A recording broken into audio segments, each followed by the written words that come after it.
Hello guys, അപ്പം ഞങ്ങളിന്ന് ചെറിയൊരു പെട്ടെന്നൊരു അൺബോക്സിങ് ചെയ്യുകയാണ്. അപ്പം ഞങ്ങൾ ഓൺലൈനിൽ ഒരു 2 പ്രോഡക്റ്റ് വാങ്ങിച്ചു. അപ്പം ജസ്റ്റ് ഒന്ന് കാണിക്കാമെന്ന് വിചാരിച്ചു. അപ്പം ഞങ്ങൾ വാങ്ങിച്ചതെന്ന് വെച്ച് കഴിഞ്ഞാൽ 2 എണ്ണം.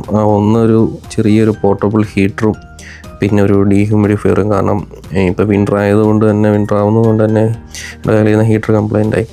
ഇതാണ് ഫസ്റ്റ് ഐറ്റം. ഡ്രിയോ എന്ന് പറയുന്ന കമ്പനിയുടെ ഹീറ്ററാണ്. ഞാൻ ആമസോണിൽ നോക്കിയപ്പോൾ അത്യാവശ്യം റിവ്യൂവും കാര്യങ്ങളൊക്കെ ഉണ്ടായിരുന്നു. പിന്നെ തൊട്ടപ്പെടുത്തിരിക്കുന്നതാണ് ഒരു ഡീഹ്യൂമിഡിഫയർ. അപ്പം ഇത് രണ്ടും ഒരു അത്യാവശ്യം ബഡ്ജറ്റ് ഫ്രണ്ട്ലി ആയിട്ട് തോന്നി.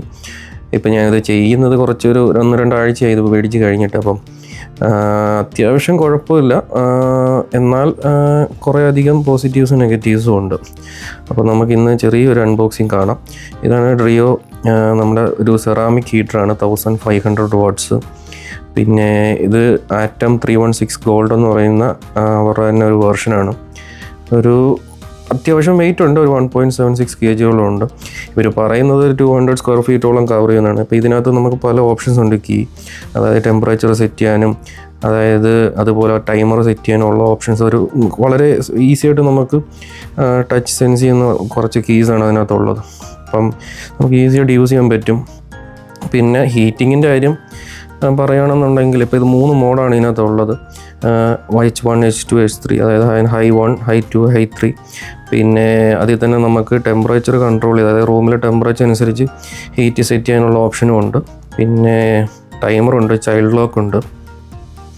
പിന്നെ എനിക്ക് ഏറ്റവും ഇഷ്ടപ്പെട്ടൊരു കാര്യമെന്ന് വെച്ച് കഴിഞ്ഞാൽ നമുക്കിത് എവിടെ വേണമെങ്കിലും എടുത്തുകൊണ്ട് പോകാം, അത്ര ഈസിയാണ്. പിന്നെ ഇതാണ് നമ്മുടെ ഡീഹ്യൂമിഡിഫയർ. ഇത് 360 ഗുവോങ്. അതിൻ്റെ പ്രൊനൗൺസിയേഷൻ കറക്റ്റ് ആണോ എന്ന് അറിയത്തില്ല. ഗുവോങ് എന്ന് പറയുന്ന ഒരു ബ്രാൻഡിൻ്റെയാണ്. ഇവർ പറയുന്നത് 1800 മില്ലി. പക്ഷേ ഇതിനകത്ത് അത്രയധികമൊന്നും നമുക്ക് ഹ്യൂമിഡിഫിക്കേഷൻ കിട്ടത്തില്ല. കാരണം ഞാൻ ഒരു ഫുൾ നൈറ്റ് റൺ ചെയ്തപ്പോഴത്തേന് കുറച്ചൊക്കെ ഒരു വാട്ടർ വേപ്പേഴ്സൊക്കെ അബ്സോർവ് ചെയ്തെടുക്കുന്നുണ്ട്. പിന്നെ എന്ന് വെച്ച് കഴിഞ്ഞാൽ ഇതിൻ്റെ ബഡ്ജറ്റ് അനുസരിച്ച് വെച്ച് നോക്കുകയാണെന്നുണ്ടെങ്കിൽ അത്യാവശ്യം അതിൻ്റെ കാര്യങ്ങൾ എടുക്കുന്നുണ്ട്. വലിയ ഇലക്ട്രിക് കൺസേൺ. ഇത് 2 ചേമ്പറാണ്, ടോപ്പ് ചേമ്പറും അതിൻ്റെ ബോട്ടം വാട്ടർ ചേമ്പറുമാണ്.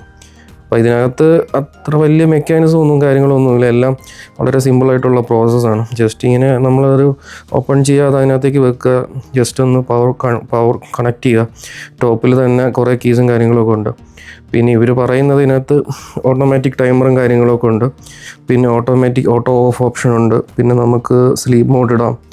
പിന്നെ RGB ലൈറ്റും കാര്യങ്ങളൊക്കെ ഉണ്ട്, പല ടൈപ്പ് ലൈറ്റും കാര്യങ്ങളൊക്കെ ഉണ്ട്. പക്ഷെ അത് എത്രമാത്രം യൂസ്ഫുൾ ആണെന്ന് എനിക്കറിയത്തില്ല. പിന്നെ വലിയ സൗണ്ടും കാര്യങ്ങളൊക്കെ ഒന്നുമില്ല, ചെറിയൊരു സൗണ്ടുണ്ട്.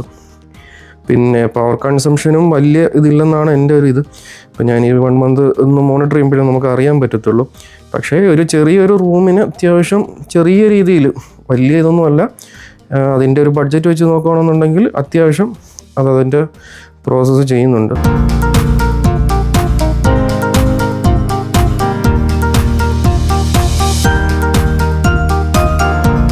അപ്പം ഞാൻ 2 പ്രോഡക്റ്റ് ആക്ച്വലി ഒരിടത്ത് തന്നെ വെച്ച് അൺബോക്സ് ചെയ്ത് ജസ്റ്റ് കണക്ട് ചെയ്ത് കാണിച്ചു എന്നുള്ളതേ ഉള്ളൂ. അപ്പോൾ ഇതിൻ്റെ കൂടുതൽ റിവ്യൂവും കാര്യങ്ങളൊക്കെ ആമസോണിൽ കിടപ്പുണ്ട്. അപ്പം പലർക്കും പല റിവ്യൂസാണ്. പിന്നെ ഞാൻ ഒരിക്കലും ഇപ്പം നമുക്കൊരു ചെറിയ റൂമൊക്കെ ആണെന്നുണ്ടെങ്കിൽ നമുക്ക് ആ ഹീറ്റർ വാങ്ങിക്കാം. അതുപോലെ ഈ ഡീഹ്യൂമിഡിഫയറും വലിയ ബഡ്ജറ്റൊന്നും ഇല്ലാത്തവർക്ക് ഒന്ന് ട്രൈ ചെയ്യാവുന്നതാണ്. പക്ഷേ എനിക്ക് ഡീഹ്യൂമിഡിഫയറിനെക്കാട്ടിയും കുറച്ചുകൂടെ വെർത്തായിട്ട് തോന്നിയതാണ് ഡ്രിയോ എന്ന് പറയുന്നത്. ഡ്രിയോ എന്ന് പറയുന്ന കമ്പനി അത്യാവശ്യം വളരെ ഫേമസ് ആണെന്ന് പറഞ്ഞു ഓൺലൈനിൽ നോക്കിയപ്പോഴത്തേന്. Thank you for watching.